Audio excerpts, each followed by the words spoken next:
Good evening students.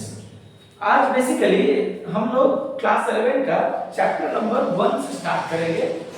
Basically some basic concept of chemistry.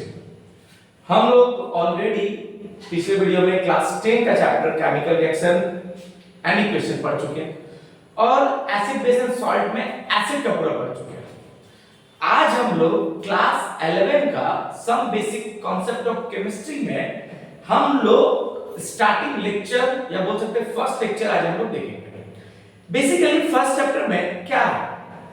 First chapter में आपको देखिएगा chemistry के बारे में जो बनाने वाले साइंटिस्ट जो बोल सकते हैं आज से 15th सेंचुरी 14th सेंचुरी या 13th सेंचुरी जो बहुत पहले से केमिस्ट्री धीरे-धीरे करके बन के आज हम लोग के पास पूरा रेडी है। तो बेसिकली केमिस्ट्री जो बना है बनाने वाले काफी सारे साइंटिस्ट हैं। एक्चुअली क्लास 11 का केमिस्ट्री और अप टू 10 तक का केमिस्ट्री में फर्क है।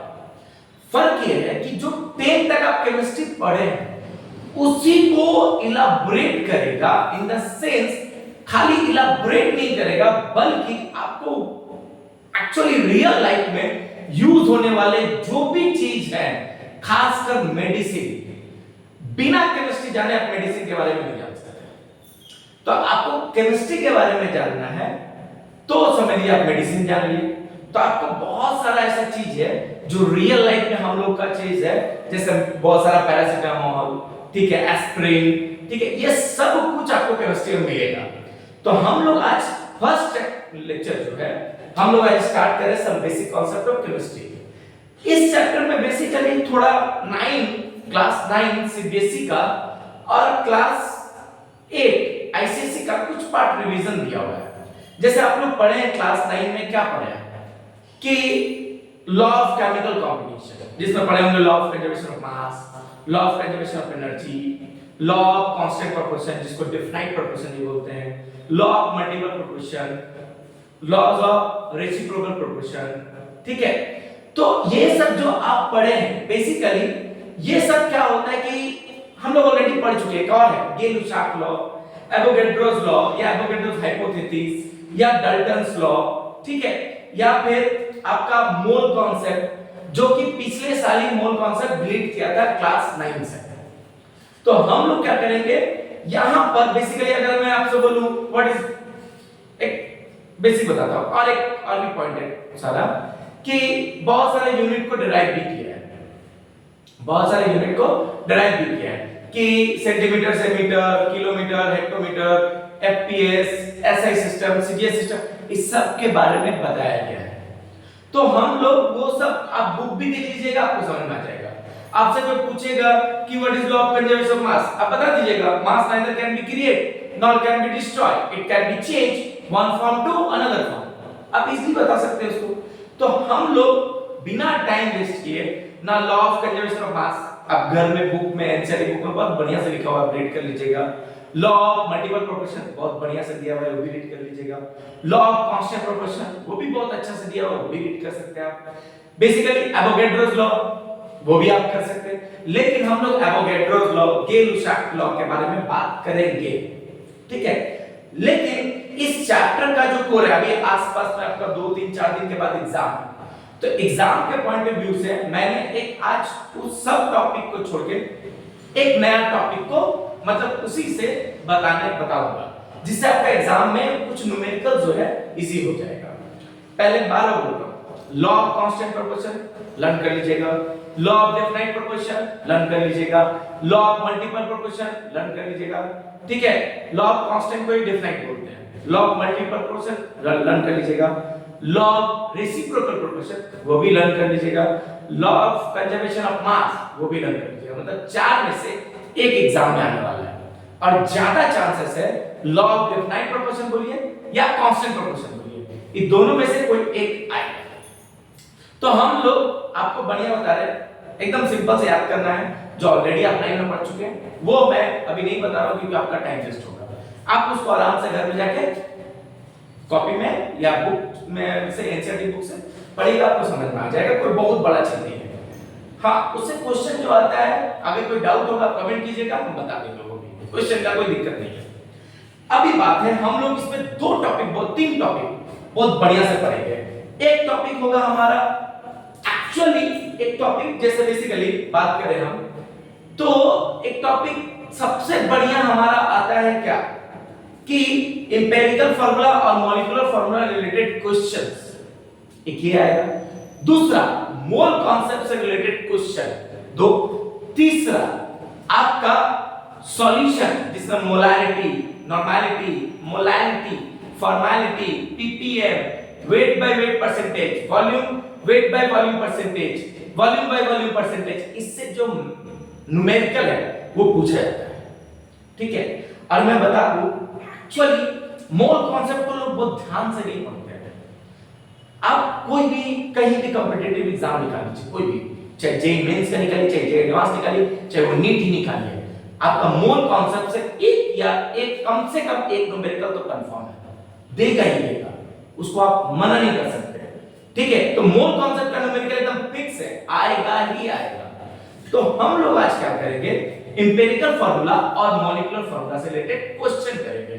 आपको मैं बता दूं, मैं एम्पिरिकल फार्मूला लिख रहा हूं इक्वल टू, मान के चलिए आपको एक सबसे बेसिक बात बता रहा हूं, एम्पिरिकल फार्मूला मॉलिक्यूलर फार्मूला से बात एक सबसे पहले अच्छा यहीं से स्टार्ट करता हूं कि आपको लिख करना हो, फार्मूला पहले लिख लेता हूं, n इनटू एम्पिरिकल फार्मूला। ये n क्या है अभी बता दूंगा, पहले फार्मूला दो को लिख देता हूं मैं, ये दो से मेरा क्वेश्चन है। Molecular mass is equal to 2 into vapour density. एक बात बता रहा हूं, बहुत सारे देखना, बहुत जगह पे ना मॉलिक्यूलर मास कहां से आया प्रूव कराते हैं, एम्पिरिकल फार्मूला कहां से आया प्रूव कराते हैं। आपको प्रूव नहीं पढ़ना सर, जेन्युइन बता रहा है, आपको टीचर नहीं बनना है। अगर टीचर बनना है तो ही पढ़िए, नहीं बनना है मत पढ़िए। आपको अगर टीचर बनना है तभी एम्पिरिकल फार्मूला कहां से आया तब पढ़िए, मॉलिक्यूलर फार्मूला कहां से आया तब पढ़िए, एटॉमिक मास कहां से आया तो पढ़िए, आपका एटॉमिक नंबर कहां से आया तो पढ़िए। अगर आपको नहीं बनना है टीचर, आप डायरेक्ट क्वेश्चन को रीड कीजिए, डायरेक्ट क्वेश्चन को रीड कीजिए, डायरेक्ट क्वेश्चन समझिए। Molecular formula is equal to n into empirical formula, molecular mass is equal to 2 into vapour density. मैंने दो फार्मूला लिखा है, ऐसी दो फार्मूला से मैं आपको आज का न्यूमेरिकल कराऊंगा जो कि एग्जाम में इसी में से एक आएगा, इसी में से। देखिए कैसे, मैं एक क्वेश्चन ले लेता हूं पहले, जनरली क्वेश्चन क्या है देखिए बता रहा हूं।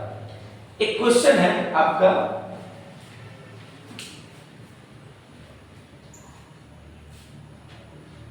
कार्बन है, यहां पर मैं लिख देता हूं, मान लीजिए कार्बन कितना परसेंट है आपका, 93.71% कार्बन आपका। दूसरा हाइड्रोजन है आपका 6.29%, ठीक है। और क्वेश्चन में दिया है molecular mass is equal to आपका 128 ग्राम पर मोल, सही है सर।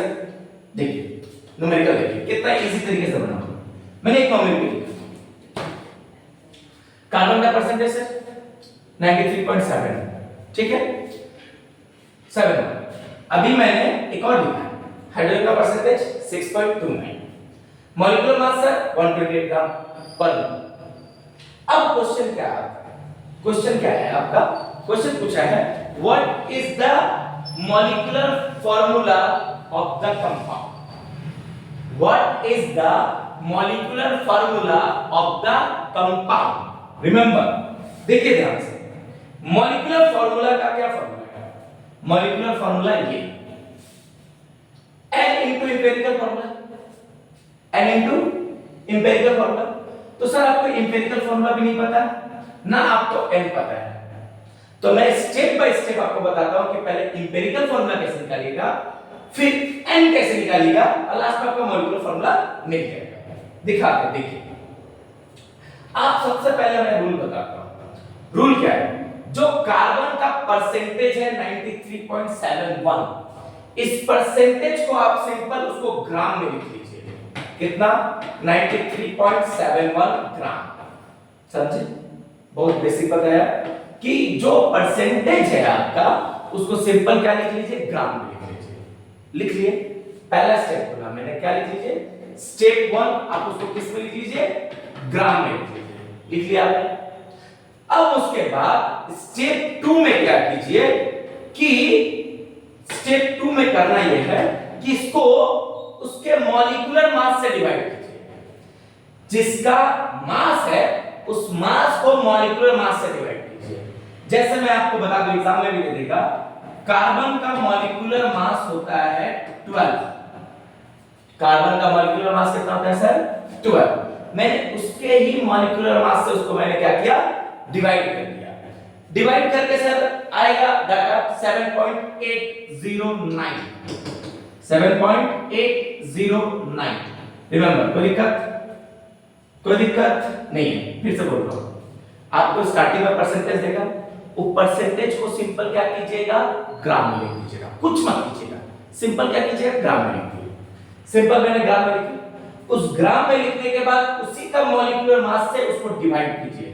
रिमेंबर, मैंने किससे डिवाइड किया है? 12 से। दिखा डिवाइड किया है, आंसर कितना? 7.809। कोई डाउट है? कोई डाउट नहीं है। अब दूसरा चीज देखिए, मैं इसको यहां लिख देता हूं 7.809। कोई दिक्कत नहीं।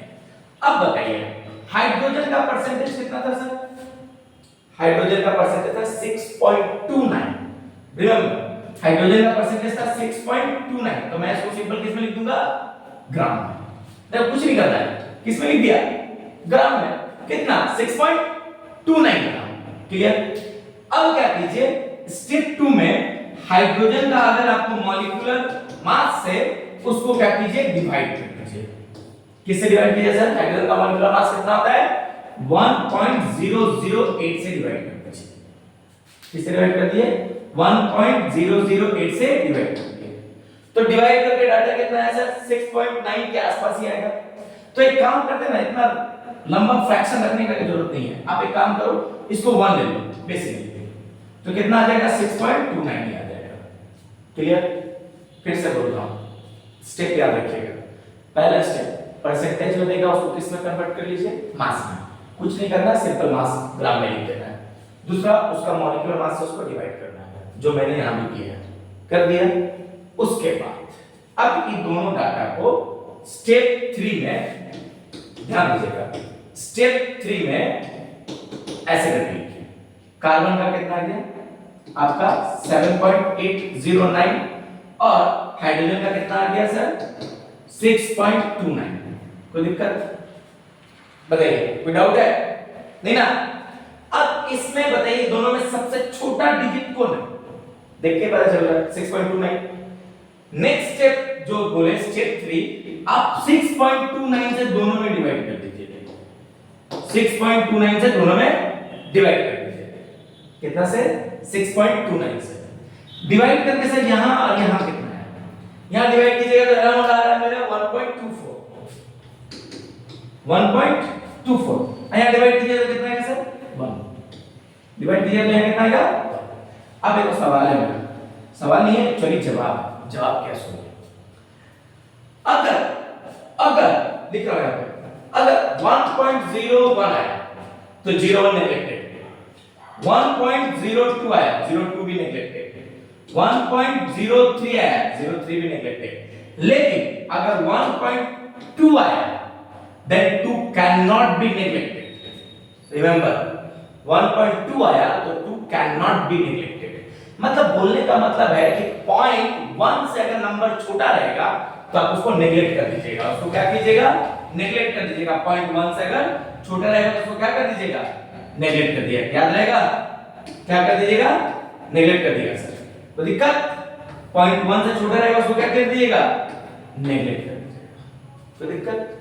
लेकिन 0.1 से बड़ा रहेगा उसको नेगलेक्ट मत कीजिएगा। याद रखिएगा, 0.1 से बड़ा रहेगा उसको नेगलेक्ट नहीं करना है।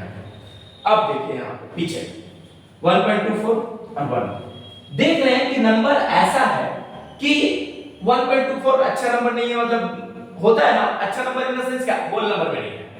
अच्छा नंबर बोलने का मतलब है होल नंबर में नहीं है। Whole number in the sense कि आपको नेचुरल नंबर में नहीं है। किसमें नहीं है? नेचुरल नंबर में नहीं है। आपको नेचुरल नंबर बताना होगा। नेचुरल नंबर किसको बोलते हैं? 1 2 3 4 5 6 7 8 9 ऐसा। ये नेचुरल नंबर नहीं है। तो आप अपने दिमाग से सोचिए कि इसमें कितना से मल्टीप्लाई करें कि ये नंबर 1 2 3 4 5 के टर्म में आ जाए। या 6 7 8 9 के टर्म में।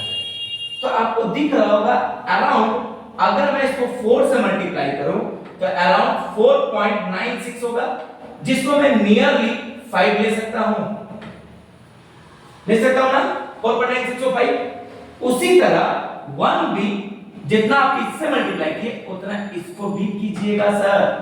तो कितना आ गया ये 4।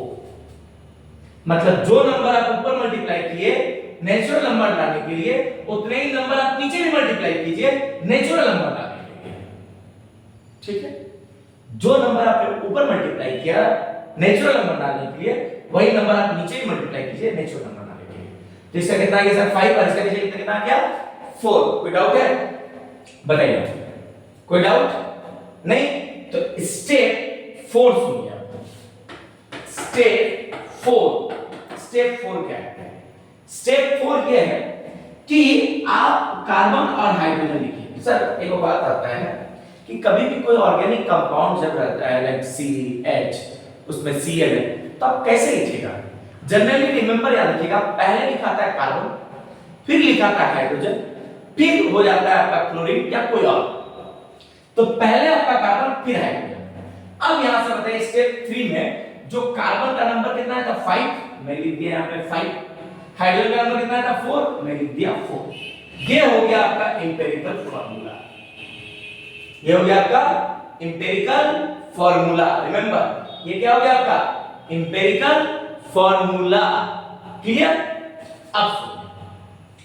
अब मैं क्या कर रहा हूं कि मुझे मॉलिक्यूलर फार्मूला निकालना था। याद है मॉलिक्यूलर फार्मूला निकालना था, उसका फार्मूला क्या है? n into empirical formula. तो मैं यहां पर लिख रहा हूं n into empirical formula. Sir n into empirical formula ध्यान रखिएगा, सही है? तो मैं पहले एम्पिरिकल फार्मूला लिख दिया, C5H4 लिख दिया। अब n का क्या फार्मूला होता है? n का फार्मूला होता है कि molecular mass upon empirical formula mass. क्या होता है फार्मूला सर? ध्यान दीजिएगा, molecular mass by empirical formula mass. क्या होता है? n का molecular mass by n into empirical, यहां से molecular formula is equal to n into empirical formula. तो molecular formula is equal to n into empirical formula. तो n के जगह molecular mass upon empirical formula mass. अब पहले molecular mass देखो, मैंने लिखा था कितना, क्वेश्चन में था कितना 128। तो मैं यहां पर 128 बैठा देता हूं। नीचे एम्पिरिकल फार्मूला मास। सर एम्पिरिकल फार्मूला मास क्या होता है? यही ना एम्पिरिकल फार्मूला था ना एम्पिरिकल फार्मूला। तो आप क्या कीजिए, इसका मास बताइए, कैसे निकालिएगा? कार्बन का कितना होता है 12 इनटू 5। ध्यान दीजिए, कार्बन का 12 इनटू 5, जो सफिक्स वाला नंबर है मतलब एटम का नंबर है, वो मल्टीप्लाई होगा। फिर दूसरा एलिमेंट घुसा तो प्लस। हाइड्रोजन का कितना सर 1, उसमें नंबर कितना लगा हुआ है इनटू 4। तो आंसर कितना हो गया 12 5 जा 60 प्लस 1 इनटू 4 4, यानी कितना हो गया 64। तो नीचे कितना लिख देंगे सर 64 इनटू C5H4। 64 से काटिए कितने यहां पे 2 बार में, तो यहां नंबर कितना क्या 2 इनटू C5H4। अब 2 से क्या कीजिएगा, इसका मल्टीप्लाई कर दीजिए C10H8। ये हो गया आपका आंसर C10H8। अभी देखिए फिर से मैं बता दे रहा हूं, फिर से मैं बता, समझिए। देखिए सबसे पहले एकदम स्टेप मेरे अकॉर्डिंग कीजिए, एकदम याद रखिए।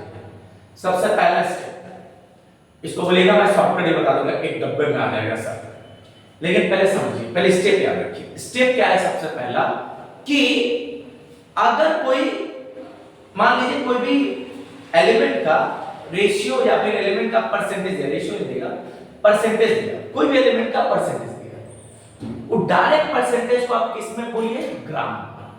डायरेक्ट परसेंटेज को किस में बोलिए? ग्राम। पहला स्टेप क्लियर, डायरेक्ट परसेंटेज को ग्राम है। दूसरा स्टेप, ग्राम को उसी एलिमेंट का मॉलिक्यूलर मास से डिवाइड कीजिए।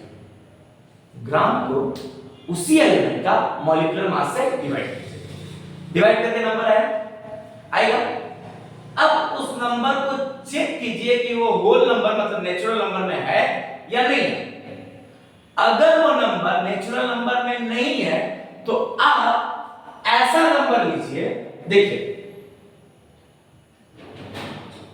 हम यहां पर नंबर आया, एक आया 7.809, एक 6.29। पहले 6.29 से दोनों में डिवाइड कर लिया, दोनों में देखिएगा, दोनों में डिवाइड किया, इसमें भी और इसमें भी डिवाइड करके नंबर आया 1.24 और यहां 1 आया। ठीक, तो 1.24 आप देख रहे नेचुरल नंबर नहीं है, इंटीजर है, तो उसको ऐसा नंबर पकड़िए कि दोनों उसमें मल्टीप्लाई कीजिए और जो ऊपर मल्टीप्लाई करेंगे वो उससे नीचे मल्टीप्लाई कीजिए, उसको नेचुरल नंबर में लाइए। तो मैंने 4 से मल्टीप्लाई किया तो 4.96। ठीक है, आप बोलिएगा सर उससे ज्यादा भी तो ले सकते हैं, हम 8 लेंगे, हम तो 6 लेंगे। कोई बोला नहीं सर हम कुछ और लेंगे। देखिए सबसे मिनिमम नंबर लेना है, ऐसा नहीं कि कोई भी नंबर ले लिया, सबसे मिनिमम नंबर लेना है जिससे वो नेचुरल नंबर में बन जाए। क्लियर? तो कितना नंबर आ गया 5, यहां नंबर कितना आ गया 4। अब उसके बाद क्या कीजिए कि यहां पर इंपेरिकल फॉर्मूला लिखिए। इंपेरिकल फॉर्मूला क्या हो गया, कितना हो गया, कार्बन कितना 5, हाइड्रोजन कितना 4, तो C5H4। क्लियर? अब सुनो, अब उसके बाद हम लोग ये फॉर्मूला ऑलरेडी लिख चुके थे, molecular formula is equal to n into empirical formula. तो मॉलिक्यूलर फॉर्मूला लिख दिया, n की जगह molecular mass by empirical formula mass into empirical formula जो था लिख दिया, n की जगह पे molecular mass by empirical formula mass. Molecular mass already given था, मैंने पुट कर दिया। Empirical formula mass already given था, वो भी मैंने यहां से गिवन नहीं था, मैंने निकाला। ठीक है, कभी-कभी दे देता है, तो यहां मैंने निकाला, वो भी पुट किया। मल्टीप्लाई किया, कितना आया 2 आया। अब 2 से इसमें मल्टीप्लाई किया तो कितना आया C10H8। ये आपका आ गया molecular formula of this compound. Molecular formula of this compound exam में आता है सर, याद रखिएगा। ठीक है, अब मैं इसका शॉर्टकट ही बता दूं क्या? शॉर्टकट सोचो, कुछ मत कीजिए। यहां लिखिए कार्बन, यहां लिखिए हाइड्रोजन। कार्बन का परसेंटेज कितना था? कार्बन का परसेंटेज था 93.71। डायरेक्ट परसेंटेज को मैं किस में लिखूंगा? डायरेक्ट परसेंटेज को किस में लिखूंगा? ग्राम में लिख दिया। हाइड्रोजन का परसेंटेज भी कितना था सर? 6.29। तो डायरेक्ट मैं लिख रहा हूं यहां पे 6.29। क्लियर? अब मैंने क्या बोला, नेक्स्ट स्टेप इसके मॉलिक्यूलर मास से डिवाइड कीजिए, यानी 93.71 को डिवाइड कीजिए उसके मॉलिक्यूलर मास। कार्बन का ही मॉलिक्यूलर मास है। उसके बाद हाइड्रोजन का मॉलिक्यूलर मास कितना होता है? 1.008, बट फ्रैक्शन है बहुत ज्यादा, इसलिए मैंने सिंपलिसिटी करने के लिए कितना ले लिया 1 ले लिया। ठीक है, अब इसका डाटा कितना आ गया सर? अराउंड कितना आया था?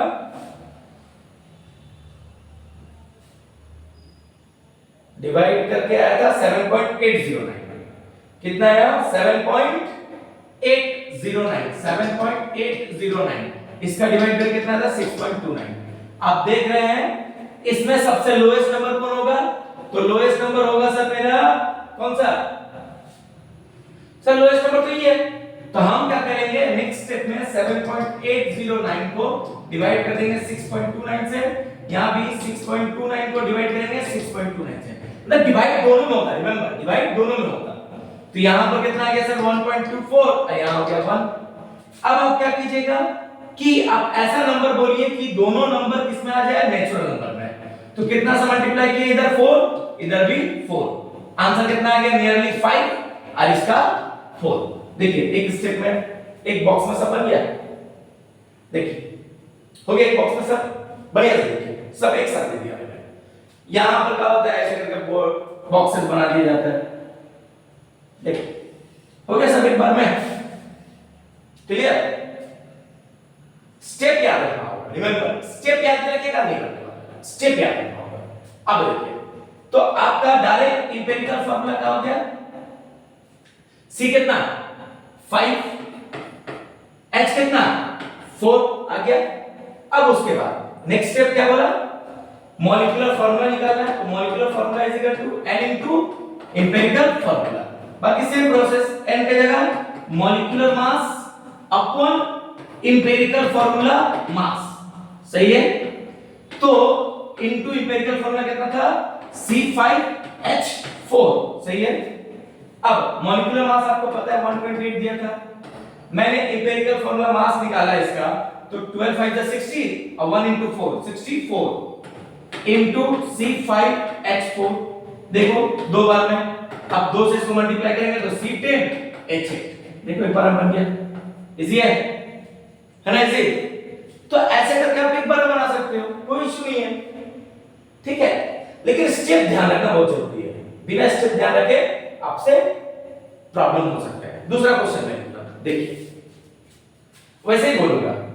सबसे पहले लिखा हुआ है कि पोटेशियम का परसेंटेज लिखा हुआ है 26.6, ठीक है।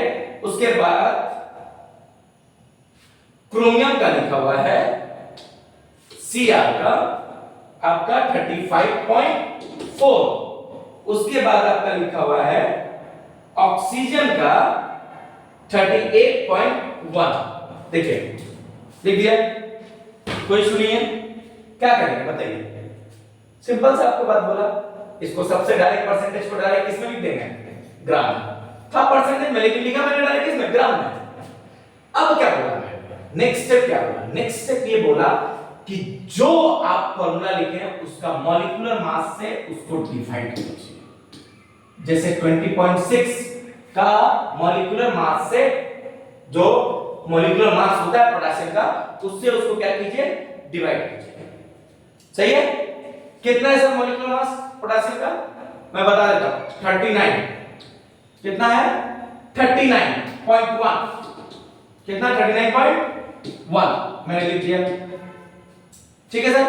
अब क्रोमियम का ये, क्रोमियम का 35.4, तो क्रोमियम आप जानते हो डी ब्लॉक का एलिमेंट्स है, क्रोमियम बेसिकली क्या है, डी ब्लॉक का एलिमेंट्स है।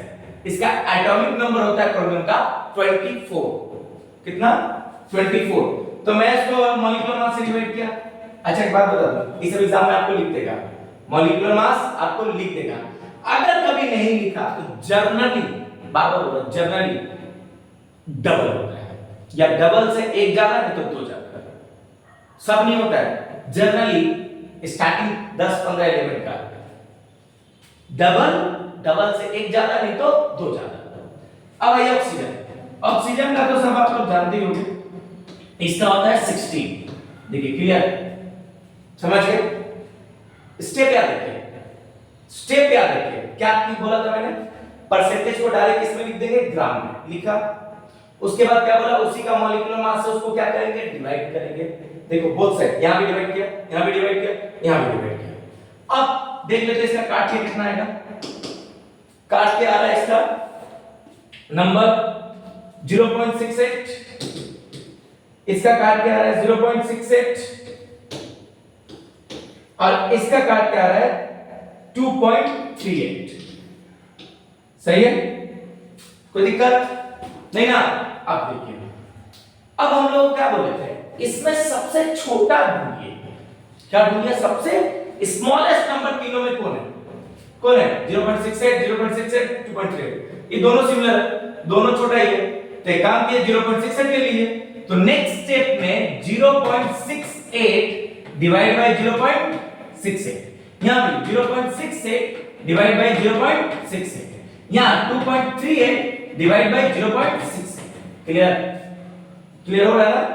अब देखिए डिवाइड करें कितना आएगा, ये कितना आ गया 1, यहां भी 1, यहां पर 3.5 डिवाइड करके। अब देखिए फिर सर, ये तो नेचुरल नंबर है, ये है, ये इंटीजर है, तो इंटीजर को क्या बनाएंगे, नेचुरल नंबर। कैसे बनेगा नेचुरल नंबर, इसको कितना से मल्टीप्लाई कीजिएगा, 3.5 को 2 से। अगर मैं इसको 2 से मल्टीप्लाई किया तो इसको भी 2 से और इसको भी 2 से, कितना आ गया 2 इधर 7, क्लियर, आ गया ना 7। अब सुनिए, अब क्या बोले, अब बहुत सिंपल सर, अब बताइए नेचुरल नंबर आ गया, देख लीजिए, पहले फिर से स्टेप आपको दिखा देता हूं मैं। सबसे पहला स्टेप पोटेशियम का परसेंटेज कितना 26.6, क्रोमियम का परसेंटेज 35.4, ऑक्सीजन का परसेंटेज 38.1। मैंने डायरेक्ट सबको किसमें लिखा, ग्राम में। उसके बाद मैंने क्या बोला कि जो आपका एलिमेंट होगा उसी का मॉलिक्यूलर मास से उसको डिवाइड कीजिए। इसका पोटेशियम का 39.1, क्रोमियम का 52, ऑक्सीजन का 16, मैंने उसी से डिवाइड कर दिया। डिवाइड करके आया 0.68, 0.68, 2.38। अब इसमें सबसे स्मॉलेस्ट नंबर कौन, 0.68। मैं सब में 0.68 से डिवाइड कर दिया। कितना आया बेटा सर, 1, यहां भी 1, यहां 3.5। अब देख रहे हैं कि दोनों नेचुरल नंबर है लेकिन ये नहीं है, तो नेचुरल नंबर को बदलने के लिए आपको क्या करना होगा, इसमें सर इंटीजर को क्या करना होगा, 2 से मल्टीप्लाई। 2 से मल्टीप्लाई किया तो 7 आ गया, तो इसमें भी 2 से मल्टीप्लाई, इसमें भी 2 से मल्टीप्लाई। ऐसा मत करना कि एक में करना बाकी छोड़ देना, सर ये तो है, ये नेचुरल नंबर है। नहीं, सब में मल्टीप्लाई होगा। क्लियर, मल्टीप्लाई सब में होगा। आ गया। अब लिख रहा हूं मैं डायरेक्ट। बताइए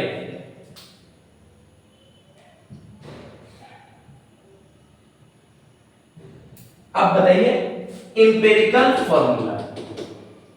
सर पहले क्या लिखा होता है, कार्बन, पोटेशियम था ना, पोटेशियम पहले क्या था सर, पोटेशियम, फिर क्रोमियम, फिर ऑक्सीजन। तो एक बात बताइए मुझे, पहले पोटेशियम फिर क्रोमियम फिर ऑक्सीजन, गलत लिखे हैं कि सही लिखे हैं, पहले बताइए सोच के, दिमाग लगाइए। गलत है, सही है। अभी सुनिए, आप ऑलरेडी जो पढ़ गए ना वही चीज पढ़ते हैं हम लोग। एक याद रखिए, इसको बोलते हैं स्ट्रॉन्ग ऑक्सीडाइजिंग एजेंट। क्लास 10 में पढ़े थे आप, कहां पर कि अल्कोहल से डायरेक्ट कार्बोक्सिलिक एसिड में कन्वर्ट किया था K-4 और एक एसिडिफाइड K2Cr2O7। तो K2Cr2O7, रिमेंबर K2Cr2O7। तो यहां पर एक बात बताइए मुझे कि K कितना है, 2, Cr भी कितना, 2, O भी कितना, 7। तो डायरेक्ट मैं लिख दूं K2Cr2O7। देखिए आ गया एम्पिरिकल फार्मूला। क्या आ गया, अगेन एम्पिरिकल फार्मूला। देखिए दिख रहा बोर्ड पे, देखिए आ गया एम्पिरिकल फार्मूला। यानी कि अगर हम लोग को निकालना है तो मात्र, अगर मैं आपको बता रहा हूं तो मुझे लग रहा 3 मिनट, अगर आप खुद बनाइएगा तो उससे कम मिनट लगेगा, उससे कम टाइम लगेगा। रिमेंबर एक चीज मैं बता दूं कि लोग सोचते हैं ना, ऐसा सोचते हैं, पता नहीं सोचते हैं कि Cr और O है, वो K2Cr2O7 ही होगा। सर हमेशा ऐसा नहीं होता है, हमेशा ऐसा नहीं होता है। जब जेयू में क्वेश्चन देगा ना तो क्वेश्चन को ऐसा करके देगा कि लगता है K2Cr2O7 आएगा लेकिन आता नहीं है। तो एक बार आप बना के कीजिएगा, इन्हीं की डायरेक्ट टिक लगा दिया तो गलत हो जाएगी। तो ये वाला समझ गए कैसे बना। एक और क्वेश्चन है मेरे पास, वो भी लिखता हूं, देखिएगा। देखिए एक और क्वेश्चन, कार्बन का परसेंटेज दिया हुआ है 57.8, हाइड्रोजन का परसेंटेज दिया है 3.6, ठीक है, और रेस्ट वाला पार्ट क्या है, ऑक्सीजन। रेस्ट पार्ट क्या है सर, ऑक्सीजन। क्वेश्चन मैंने देख लिया, रेस्ट वाला पार्ट क्या है, ऑक्सीजन। अब मैं आपको देता हूं, आप वीडियो को पॉज कर लो या फिर होल्ड कर दो, 2 मिनट रुक जाओ, 1 मिनट रुक लो, पहले बना लो। क्या बनाना बता दो। रेस्ट पार्ट क्या है आपका, ऑक्सीजन। तो पहले बताइए रेस्ट पार्ट जो ऑक्सीजन है कितना होगा। सर एक बात बताइए, ये भी परसेंटेज में है, ये भी परसेंटेज में है, तो टोटल परसेंट कितना होता है, 100 ना होता है जी। टोटल परसेंट कितना होता है, 100। तो 100 में ई दोनों को प्लस करो और 100 से ई दोनों को प्लस करके माइनस कर दो, हो गया आंसर। मींस 100 माइनस क्या, 57.8 प्लस 3.6, प्लस कीजिए तो कितना आ रहा है, देखिए तो 57, 359, 60, फिर 61.4, तो कितना आ गया, ऑक्सीजन कितना आ गया, 38.6 आ गया सर, बहुत इजी, 38.6। क्लियर है। अभी मैंने आपको क्या बोला, परसेंटेज निकालिए। तो परसेंटेज से कोई मतलब है आपको, बिल्कुल नहीं होना चाहिए, होना ही नहीं चाहिए परसेंटेज से कोई मतलब। आपको मतलब होना चाहिए डायरेक्ट किससे, क्या लिख देना है, ग्राम। क्लियर। देख लीजिए पहले, समझ में आया। दूसरा ग्राम में लिखने के बाद क्या बोले थे, उसके मॉलिक्यूलर मास से डिवाइड। देखिए कितना 57.8 को डिवाइड करें किससे, कार्बन का मॉलिक्यूलर मास 12 दिया रहेगा, हाइड्रोजन का मॉलिक्यूलर मास 1, ऑक्सीजन का मॉलिक्यूलर मास 38.6 डिवाइड बाय 60। तो सर आप लोग कैलकुलेटर मत बैठिएगा, मुंह से कीजिएगा कि सीबीएसई कैलकुलेटर देता ही नहीं है। अब सीबीएसई कैलकुलेटर नहीं देता है तो जाहिर सी बात है मुंह से ही करना होगा। तो मुंह से डिवाइड करके आएगा डाटा कितना, एक का आया आपका 4.82, आप लोग डिवाइड कर लीजिएगा क्योंकि मुझे तो आप लोगों को पढ़ाना है, वीडियो बनाना है, तो जाहिर सी बात है हम तो डिवाइड करेंगे तो टाइम कंजप्शन होगा आपका, तो आप देख लीजिएगा 3.6 और दूसरा का डिवाइड करके आएगा आपका 2.41। क्लियर, 2.41। अब एक बात क्या बोला, ग्राम परसेंटेज को ग्राम में लाया, ग्राम में लाने के बाद उसका मॉलिक्यूलर मास से डिवाइड किया, तीनों में आ गया डाटा। इसमें सबसे छोटा कौन है सर, 2.4 ना। एक काम कीजिए, सबको डिवाइड कर दीजिए, कितना से 2.4 से, 4 1 या 4 कितना आ जाएगा, यहां पे डिवाइड, यहां पे डिवाइड कर लिए, यहां कितना आ जाएगा 1, यहां कितना आ जाएगा डिवाइड करके 2.4 को 3.6 से डिवाइड कीजिए, कितना आएगा 1.5 के आसपास या 1.49, और यहां डिवाइड कीजिए कितना आएगा 2.41 से कीजिएगा तो कितना आएगा अराउंड 2 के आसपास। कोई दिक्कत है, बहुत सिंपल आ गया कि नहीं, आ गया ना जी। फिर एक प्रॉब्लम है, प्रॉब्लम क्या है, ये देखो फिर आया फ्रैक्शन, फिर किसमें आया फ्रैक्शन। तो फ्रैक्शन को क्या बोले थे सर, सिंपलेस्ट फॉर्म में लिखेंगे। तो इसको सिंपलेस्ट फॉर्म कैसे लाइएगा, अराउंड 1.5 है ना, तो कितना से मल्टीप्लाई कीजिए सिंपलेस्ट फॉर्म में जाएगा 2 से, तो 1.5 को 2 से मल्टीप्लाई कीजिए तो कितना आएगा 3, तो उसे 2 से इसको मल्टीप्लाई कीजिए तो कितना आएगा 4, उसे 2 से इसको मल्टीप्लाई कीजिए कितना आएगा 2। क्लियर, तो आ गया 4 3 2, कितना गया सर 4 3 2। क्लियर, अब देखिए, अब तो बताइए इंपेरिकल फॉर्मूला, इंपेरिकल फॉर्मूला कितना हो गया सर, C4H3O2 है ना, C4H3O2 आगे ना, आगे ना इंपेरिकल फॉर्मूला। अब का निकालना है सर इंपेरिकल फॉर्मूला। क्वेश्चन में क्या बोला था, क्वेश्चन में बोला था सर कि मॉलिक्यूलर फॉर्मूला निकालना है सर।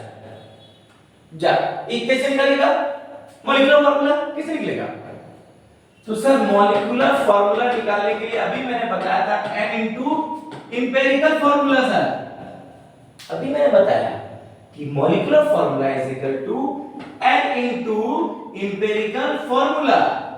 तो बोलिए सर n का, n इज इक्वल टू होता है क्या, molecular mass upon empirical formula mass into empirical formula.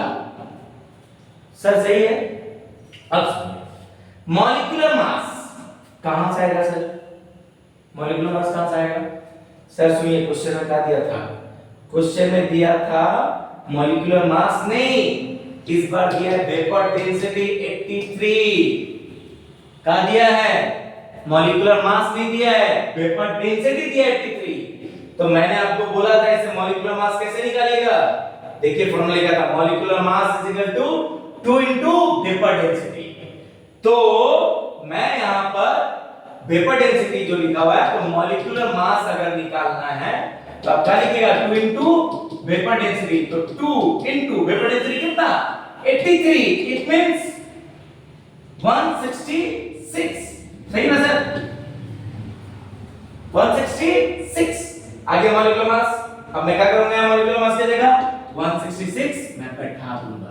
Empirical formula नहीं ना सर, इसका मास बैठाना है, तो बताइए कार्बन का कितना 12 into 4, हाइड्रोजन का प्लस देखिए 1 into 3 प्लस ऑक्सीजन का 16 into 2।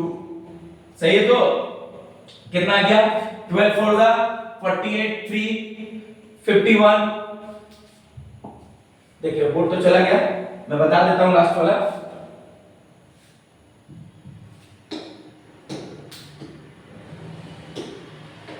वो आप लोग समझ गए क्या? तो क्या था इंपेरिकल फार्मूला, क्या आया था सर? C4H3O2 आया था, राइट? C4H3O2 आया था ना? अब बार बार बोल रहा हूं, molecular formula is equal to n into empirical formula, सही? n की जगह क्या था? Molecular mass upon empirical formula mass, clear sir? Into empirical formula, सही? तो फिर मैंने बताया आपको molecular mass is equal to क्या होता है? 2 इनटू वेपर डेंसिटी। तो वहां से निकला था कितना sir? 166, sorry for this, 166 divide by empirical formula मास कितना आया था sir? 12 into 4 plus 1 into 3 plus 16 into 2 कितना आ गया? 12 4 48, 351 और 32 यानी 83। तो सर यहाँ 83 बैठा दिया into empirical formula sir C4H3O2 आप काटिए कितने बार सर? 2 बार में। तो 2 बार से जब आप इसमें मल्टीप्लाई कीजिएगा तो कितना आ जाएगा? C8H6O2। समझ में आया न्यूमेरिकल? आगे न्यूमेरिकल समझ में आ गया? तो ये दूसरा टाइप का न्यूमेरिकल, क्लियर? बताइए समझ में आया कि नहीं? आगे ना अब बोलिएगा तो एक और न्यूमेरिकल है, लेकिन एक और न्यूमेरिकल हम आपको देंगे, आप उसको घर में कीजिएगा। देखिए कार्बन का परसेंटेज 57.8, दूसरा हाइड्रोजन का परसेंटेज 3.6 और रेस्ट पार्ट ऑक्सीजन आप निकालिएगा। दूसरा चीज दिया है वेपर डेंसिटी 83, ठीक? आपसे बोला है मॉलिक्यूलर फार्मूला निकालना है, एक क्वेश्चन है सर, ठीक है? मॉलिक्यूलर फार्मूला निकालना है। आप मुझे कमेंट करके बताइएगा कि इसका आंसर क्या है। आप बिल्कुल बेशक आप कमेंट करके बताइए इसका आंसर क्या है, तभी तो पता चलेगा आप कितना सीखे, और क्वेश्चन का जो हार्डेस्ट लेवल होता है यही होता है। इजीएस्ट लेवल मैं बता दूंगा, एकदम इजी है क्वेश्चन, इससे भी इजी क्वेश्चन आता है, लेकिन सीख के फायदा नहीं है। आया कभी नहीं भी आया, आप सबसे हार्ड वाला सीख के रखिए, इसी से काम बन जाएगा। तो आपको समझ में कितना आया कितना नहीं आया आप मुझे बताइएगा। आज का एक टॉपिक खत्म, इंपेरिकल फार्मूला और मॉलिक्यूलर फार्मूला। अब मैं आपको नेक्स्ट दिन आपको बताऊंगा सॉल्यूशन में याद रखिएगा, मैं आपको क्लास 12 और क्लास 11 दोनों को मर्ज करके एक साथ सॉल्यूशन बता दूंगा, जहां पर आपका मोलालिटी कंसंट्रेशन का जितना टर्म है, टेम्परेचर डिपेंडेंट टेम्परेचर इंडिपेंडेंट दोनों पे डिस्कस करूंगा। उसके बाद मोल कॉन्सेप्ट जिसमें एवोगैड्रो हाइपोथेसिस और गेरुशाकी, इस पे पूरा बात करेंगे। लेकिन आज आप क्या समझ में नहीं आया आप मुझे बताइए, हम आपको जो होगा उसमें डिस्कस करेंगे। आप कमेंट कीजिएगा कि क्या समझ में आया। बाकी 11 का फर्स्ट लेक्चर का कैसा लगा नहीं लगा आप वो भी बता सकते हैं। Thank you.